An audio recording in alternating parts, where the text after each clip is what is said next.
I'm Ed Olsen with From the Ground Up. Today we're here with Heather Venezano, who is the horticulture instructor at the Advanced Career Education Center at Virginia Randolph in Henrico County. Heather, what do we have here? Right, well, we have one type of container that's great for starting seeds. So this is a open container. And the reason I like this one is it's great for small seeds. Different seeds are nice because you can use different size containers depending on the type of plant that you're going to be planting.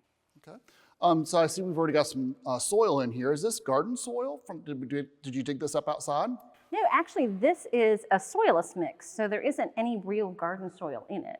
And I like using this when I'm starting plants because it's really light and airy. Sometimes outside soil tends to get a little compact, and having this light soilless mix allows the seedlings to be able to grow in a nice consistent way.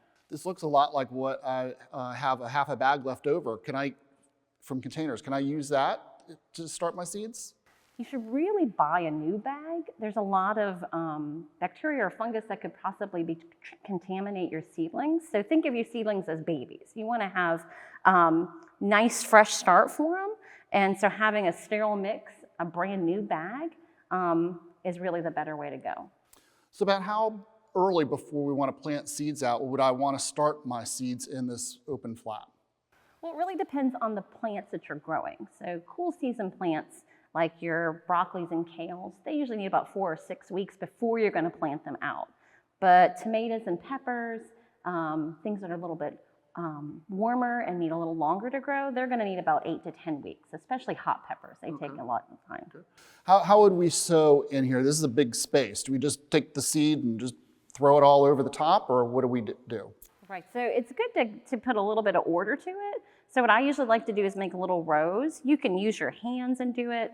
I know when I'm teaching with my students and we're just learning, we'll kind of put a ruler in and kind of put a little edge in so they can see the nice straight rows.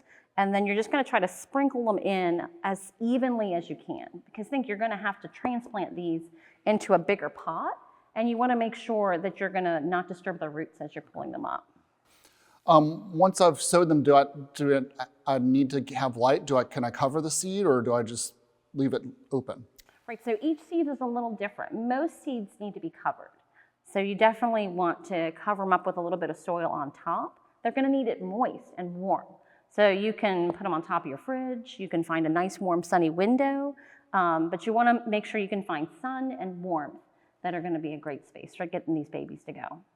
So after a couple weeks, these will be up. Will they continue to grow in here till I'm ready to transplant out, or what do I do with them before I put them out in my garden? So what I usually like to do is I transplant them out of this community flat, and I'll bump them into a bigger pot. That way they'll have time to get their roots growing, because you really want a nice, happy, big plant so that it's ready to be able to handle the world that's out there. So I'll usually pot them up into a peat pot or into a cell pack. If you don't have cell packs, you can kind of use kind of what you have at the house. Could be cups, something like that. Are there other seeds that you can plant directly into those instead of having to do it from the community flat and then transplant them into those? Absolutely. Usually for these, I do bigger seeds. I think of like your squash, cucumbers, the moonflowers, sunflowers, things like that are just they're gonna germinate so fast that you really don't want to. This is almost it's a wasted step. So you really want to just bump her right into here. Get a nice good root system, and then they'll go right in the garden. Do we need to add any extra fertilizer to these as we're growing them during those 4 to 8 weeks or so? Not really. Seeds really have everything they are. They're the perfect suitcase. Everything's in there with them. So once they get going, they have all the nutrients they need. As long as you're giving them even sunlight, they should be good to go. If they start to get a little yellow, then you're going to probably need to give them a really diluted fertilizer. Okay. When would we know when to water them? So usually I look at the soil. It's always a great way. You want it to feel like a damp sponge. So everybody's house is a little different. So it just depends on your house as to how much you need to water. But I would definitely check them once a day just to make sure that everybody's doing good in there and that you're having good growth. Yeah, the amount of light that they get and the temperature in the house is going to be different for everybody. And so that's going to change when you need to water them. Absolutely. Thank you so much, Heather, for being with us today. For more information about starting seeds, contact your local master gardeners. For From the Ground Up, I'm Ed Olsen. See you next time. From the Ground Up is presented with the generous advice and assistance of Virginia Cooperative Extension. Visit their website at ext.vt.edu.